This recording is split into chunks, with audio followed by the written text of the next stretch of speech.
Hey there, what is up, Devil fans? All right, we're going to do a preview about the upcoming game on Friday night. Devils out in Calgary for that one. So before we do a little bit of a little preview of that game, we just have to touch on the Vancouver game that happened last night on Wednesday. So Devils headed out to Vancouver. We did the whole preview. We talked about it ad nauseum on the Uncle Pucker New Jersey Devil podcast, which we will be dropping a new one Saturday night where we'll break down more on the Vancouver game and the upcoming Calgary game and kind of set us up a little bit for the big game against Edmonton on Monday. I know it's without Connor McDavid, but it's still the Western Conference champs, so it's a big game. But let's just talk about what the Devils did in Vancouver. This was as impressive as it gets. A 6-0 Devils win. And to be honest with you, maybe the best game that I think I've seen them play in well over a year. They haven't played a complete effort like this since the 2022, the 112 point season. I just want to go over a few things that really caught my eye that I was so happy about, and I'm sure every Devil fan was, but we'll just do a quick rundown of the box score, right? As soon as the game starts, 53 seconds in, Nico Hischier, just his tear this month of October, his 10th goal from Dawson Mercer.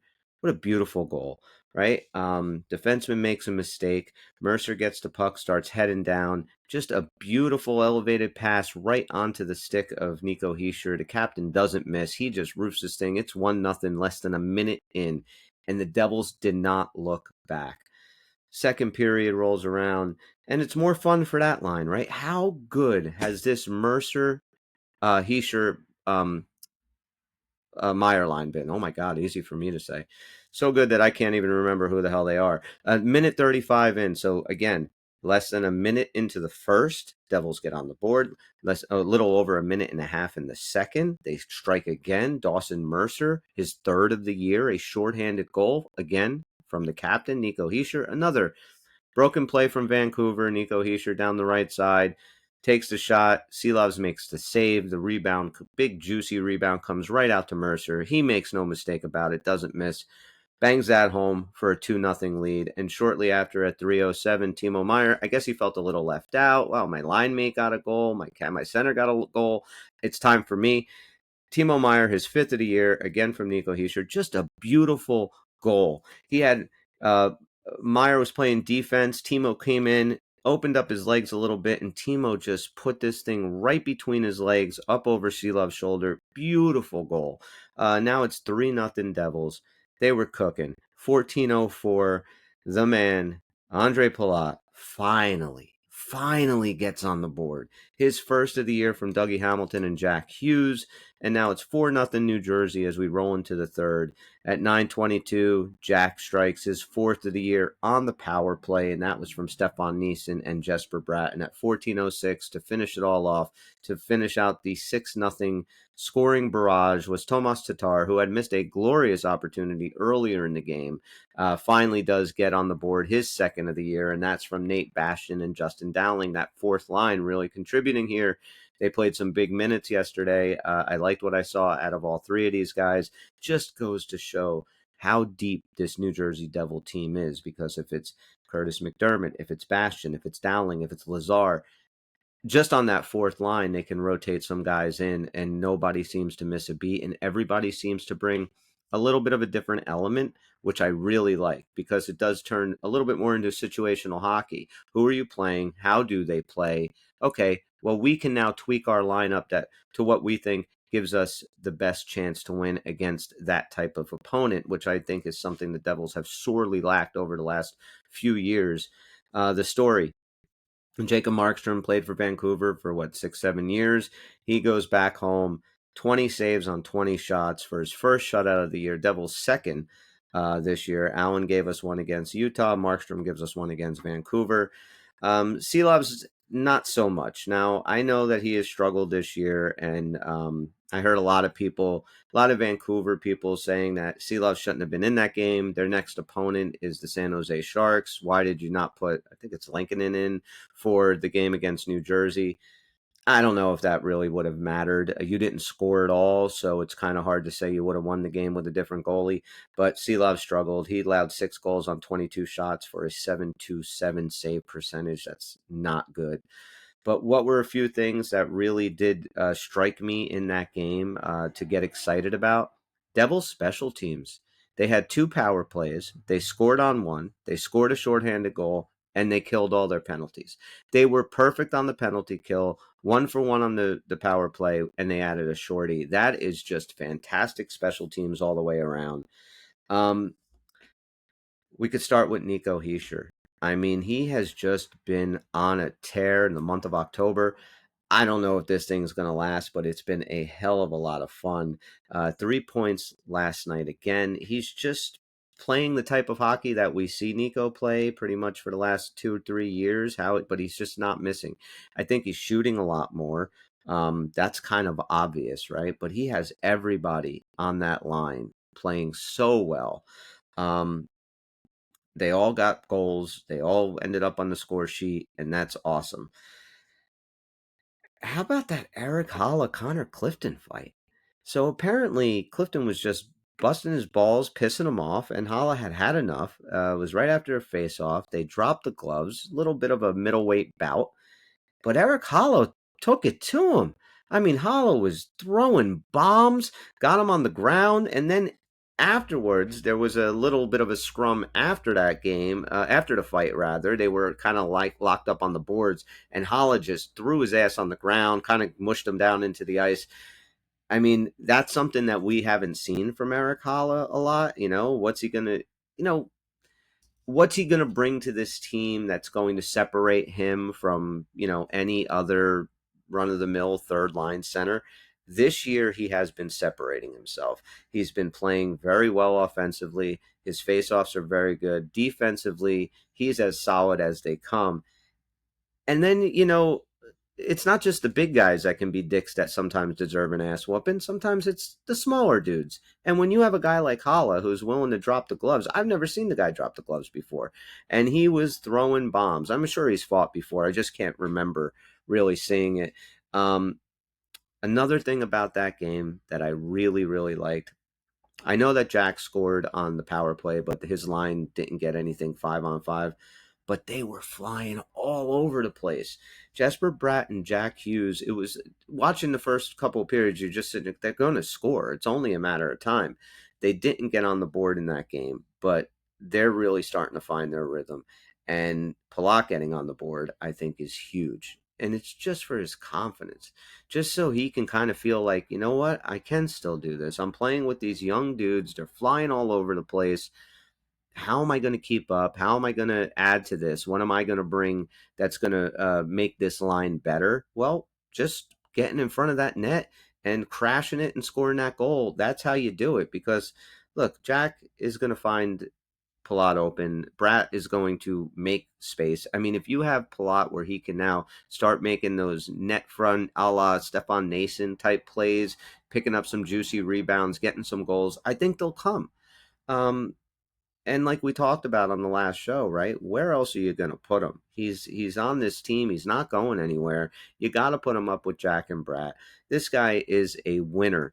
He has not played well since he's been to New Jersey, but you know what? The team is kind of, they seem like they're turning that corner a little bit, maybe about to go on a run.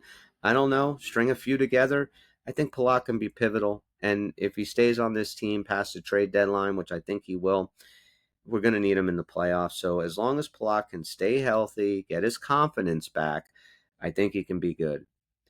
Just an all around 60-minute effort, right? They were structured. They played a smart game. They controlled the play the entire game. They really didn't give Vancouver anything.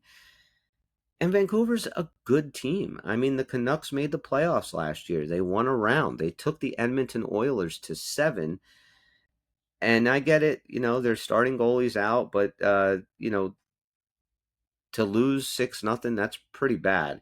But you got to give all the credit to the Devils. I mean, you can sit here and say, yeah, they played shitty, they did this, they did that. How much of that was because the Devils made them play that way? And I think quite a bit.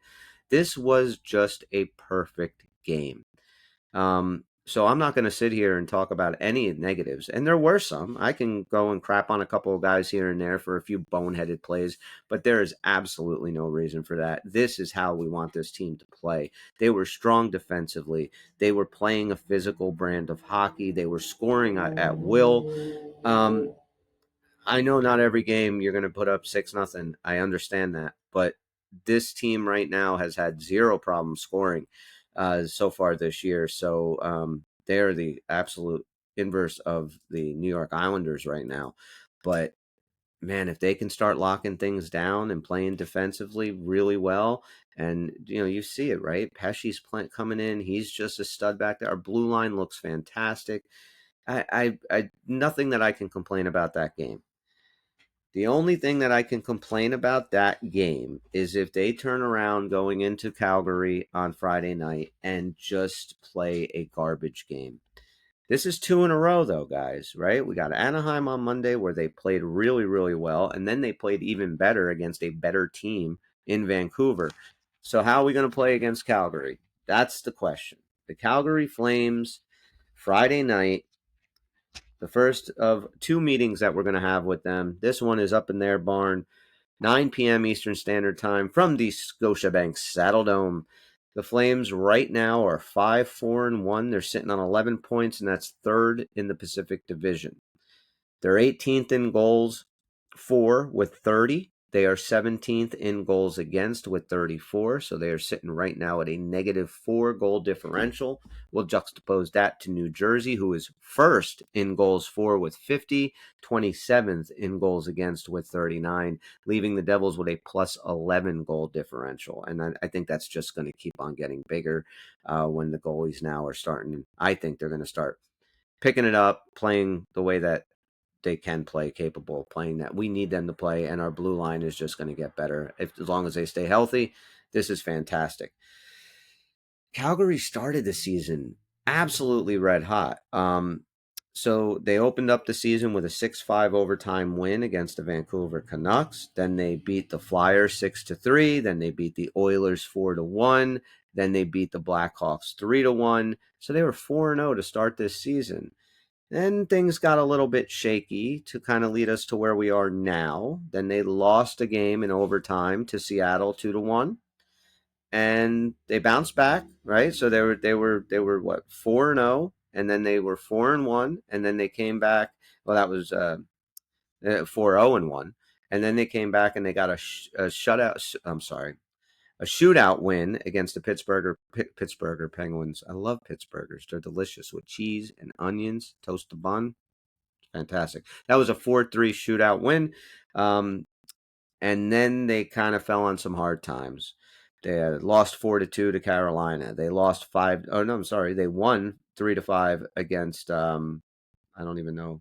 What the hell am I doing? I'm sorry. I'm reading my stuff all wrong. It's not a win. It's a loss to Winnipeg. My shorthand confused me. So they lost 5-3 to Winnipeg. Then they lost 5-0 to the Vegas Golden Knights. And then 2 nights ago, they lost 5-1 to the Utah Hockey Club. So they're coming now on 4 straight losses. So they're on a 4-game losing streak. Devils on a 2-game winning streak. Something's going to break, and I don't think it's going to be the Devils winning streak. Calgary they have some guys, right? They're not a super named, like they don't have superstars on this team, right? They are made up of a bunch of kind of second and third liners, right? Rasmus Anderson, who's sitting on 10 points with 4 and 6 this year. They have Connor Zary, Andre Kuzmenko, and Justin Huberdeau, all with 7 points. There are some sub storylines that are kind of cool in this game, and we'll talk a little bit about those of what might be fun. But they don't have anybody that's a huge threat. They don't have people that I think that you're like, oh shit, we got to watch out for Jack Hughes, we got to watch out for Timo Meyer, got to watch out for Nico Hischier. They don't really have those guys, but they play very well as a team. They are not going to be an easy out. They're going to play hard. They sure as hell aren't going to want to lose on home ice. Not to Jacob Markstrom coming back, but we'll get into that. Last year, we played them twice and we split. On December 9th, the Devils beat them 4-2, and on February 8th, they beat us 5-3. So it's a coin flip there. Um, there are some storylines, right? We've made this trade last year. We bring Jacob Markstrom into Jersey, but we send out Kevin Ball. And then last year we also sent out Igor Sharangovich. Sharangovich had been injured. He's just kind of getting back on the lineup. He's played 3 games so far. He doesn't have any points, but he's just getting warmed up. I do expect Igor Sharangovich. I mean, look, he's their best player. He really is their best offensive player. So he's going to want to do well against New Jersey. You've got to watch out for Sharangovich. There's just that whole every time the Devils play a former Devil, they just seem to kill us. Let's not allow that to happen. Kevin Ball, he's got 3 assists this year. He's not like the guy's going to put up a ton of points. Again, Jacob Markstrom, he's going to get the start coming off that shutout. We said it earlier. We expect Jacob Markstrom to start every game in this Western Canadian road swing. So I don't see any reason to change that. To replace Jacob Markstrom, the Calgary Flames have Dustin Wolf in there. He's 3-2 on this year with a 907 save percent and a 3.19 goals against average. Backing him up is Daniel Vlador.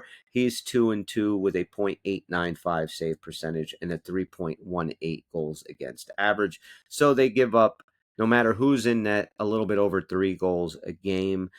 Dustin Wolf has been playing pretty well. He's above the league average in save percentage. He has a winning record. So I would bet dollars to donuts. It's going to be Jacob Markstrom versus Dustin Wolf, which should be a good goalie matchup. Jacob Markstrom went into Vancouver and shut them out. How's he going to do going back to his second home in Calgary and playing his old team? How are the fans going to react to him? I hope they give him a round of applause, and I don't know if they'll have a video thing for him or anything. They probably should. He played there for a long time. So that's going to be kind of fun to see. I'm a little bit worried about Sharangovich. He's going to get hot at some point. Let's just try and keep him in check. Guys like him and Huberdeau and Zary, these guys are good. They can score goals, but I think the Devils can absolutely handle this. This really shouldn't be a game the Devils sleep on, but the Devils, for all intents and purposes, how they've played the last 2 games, they should win this game. So what do you want to see, right? More of the same, right? We said it after the Anaheim game. Keep doing that when you go up to Vancouver. And now after the Vancouver game, keep doing that. Just keep playing the way that you're playing. It's been fantastic and so much fun to watch and dominating on every aspect of the ice, right? All 3 zones, the Devils seem to really have, they really seem to be dialed in. Now, a game like this is going to be a little bit tighter. They're going to try and play a little bit more physical with us, but I think that's fine. I don't think the Devils, this isn't like last year's team. They're not going to get rattled. They do have guys that'll go back at you. So, where's the open ice going to be? I think this is a third line game. I think this is going to be the type of game that you're going to have to get those gritty, greasy goals. I think this is going to be a game for Stefan Nason, Paul Cotter. Um, they're going to have to probably lead the charge a little bit. I can see them being our most effective offensive line, but you still, Nico Hischier, Timo Meier, Dawson Mercer, they've just been doing what they've been doing all year. You can't count them out. And the Devils are so deep. I mean, that's the thing, right? We got scoring against Vancouver from our fourth line, got scoring from our first line. We score on the power play. We score shorthanded. I mean, that's just deep. All right, Lazar's out, Dowling's in. It's a 6-0 win. It's just, the blue line, the same thing, right? Nemec is out, Kovacevic is in, Pesci's in, Casey's out, whatever. Whoever's coming out, it seems to just be going well. Sheldon Keefe really does seem to have this team dialed in really, really good right now. And this is a game now, you get 3 in a row. I'm not going to jinx it. We haven't won 3 in a row yet this year, but this is the perfect time to go on a run. Last year, the Devils' longest winning streak was 3 games, and they only did it twice. That's how bad last year was. So they can just bury that with a win today Go into Edmonton and we'll see what happens on Monday. But start putting together the streak, start racking up the points. And I think this team is going to just keep on rolling right now.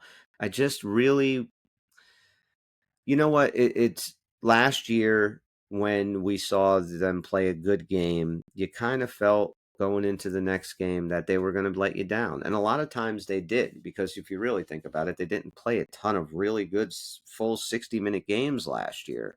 So, they would go, all right, hey, Devils won 4-2. They look pretty good. The next game they go out and they look like they're sleepwalking and they get their doors blown off. I don't think that's going to happen. I feel like the Anaheim game, well, I think even before the Anaheim game, even that some of those losses, the loss to Detroit Red Wings, the loss to the New York Islanders, these guys were playing good hockey and they were getting some bad breaks. They were making that one or two mistake, and it was ending up biting them in the ass, and the puck was ending up in back of the net. But the Islander game, I mean, you're down, you score late, you get that point. You lost it in overtime, but all right, it happens. You still got the point. You clawed yourself back into that one. Then you go to Anaheim. You can play the Anaheim Ducks in your barn, and you blow the doors off them. Head out to Vancouver, blow the doors off them. So they were building on that, right? Building on since that Tampa game where they got completely smoked. And they lost 2 games after that. But they played better against Detroit. They played better against the Islanders. They got it together against Anaheim, played a hell of a lot better. And then last night's game against Vancouver, that was just the full on start to finish, fantastic game. Full 60 minutes. So what to expect in Calgary? More of the same. More plays. That's what I expect. I expect these guys to just go out there and play a good, hard game, get the win. And, Jacob Markstrom is, if he's starting to get hot, this team can go on a nice long streak, bank these points. Look at the Metropolitan Division right now. There are some really good teams here. And I think if any of these 3 teams, we're talking about the big 3, right? The Rangers, the Devils, and the Hurricanes, right? Any of those 3 slip a little bit, you can end up in trouble, because you got teams like Washington that are just nipping at your heels. And I think Washington is a hell of a lot better than I ever thought they were going to be. That's a team that can really surprise some people. And then you have everybody in the Atlantic just, going balls out after each other, that nobody can really get a stranglehold on that division, which means that all those points are going to be separated throughout 5 or 6 different teams, which means by the end of the year, this wild card races are going to be crazy. You don't want to be in the wild card race. Get in the top 3, secure yourself there. You're going to have peaks and valleys throughout the season. But now, if you're starting to get hot, start banking some of those points. That's what they have to do. Guys, let me know what you're thinking, how you feel about the game against the Canucks, how you feel about the game going in to Calgary. Um, if you agree with me or disagree with me, I'd love to hear from you. Where you're watching this video, please, the deal, right? Subscribe and download, whatever, like, subscribe, all the bullshit everyone else tells you to do. Please do it for us, because it really does help the little podcast that could, which is the Uncle Pucker New Jersey Devil podcast. One more thing before we bounce on out of here: these super awesome Uncle Pucker New Jersey Devil stickers right there. They're yours free of charge. All you can do, go to theunclepuckers.com, fill out the contact info, and I will send them out to you, or somebody will send them out to you ASAP. We've been sending out a whole bunch of them, and people are sharing their pictures of them and stuff. It's pretty cool. So we really thank you guys. And, it's not just because it's an Uncle Pucker thing. It is a kick-ass logo. Like, that just looks awesome. So, that'll look really good on your car. So if you want one, they're there. Also, look for the full podcast, the Uncle Puckers New Jersey Devil podcast, with myself and my co-hosts Bobby, Tony, and Dan. We will be back on Saturday night, and we'll kind of go over all this, and hopefully we're talking about a 3-game Devil win streak. So that's going to do it. So thanks again for checking out the video. You guys stay well. Happy Halloween to all. I hope everybody has had a safe and wonderful evening, and we'll see you when we see you.